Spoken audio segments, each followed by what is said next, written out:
Ano? Akala nyo lulusot ako dito para sa 80,000? Abay, nagkakamali kayo! Dahil nandito lamang naman ako sa Pueblo de Oro, Lipa, para magbigay ng update sa inyo! Unahin na natin ang road development dito sa site ng ating Pueblo de Oro, Courtyards, Lipa. Kung napapansin nyo, halos patapos na po. At ang isusunod na po diyan ay ang pagtatapos ng iba't ibang uri ng amenities dito sa loob. At ang maganda po dito, kung natatanawan ninyo, ang ating Star Tollway papuntang Maynila at papuntang Batangas City, napakalapit lang po ng ating site development. At pagdating naman sa ating amenities, aba ay sinisimula na po ang ating clubhouse. Kaya kung napapansin nyo po, napakalapit dito sa ating main entrance.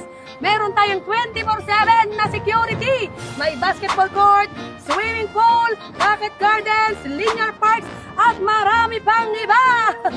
At ang pinakamaganda sa lahat,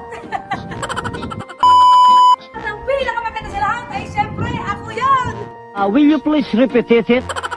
Ang kanilang ina-offer na mga model units dito sa loob ni Pueblo de Oro, ang kanilang mga single attached unit na may sukat na 80 square meter up to 110 square meter lot area.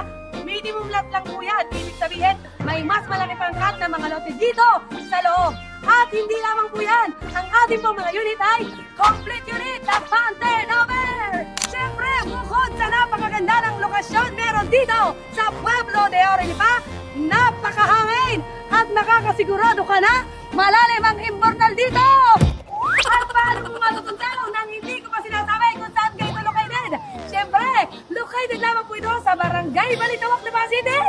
Yan na nga, napakalapit po ito sa ating binuksang bypass road, Balete Exit, SM, malapit din po ito sa mga university at mga hospital. Kaya ano pang hinihintay ninyo? Lahat ng natatanawan ninyo ay hindi akin. Kaya mag-message na kayo na makapag-site visit na tayo dito sa Pueblo de Oro, Courtyards, Lipa!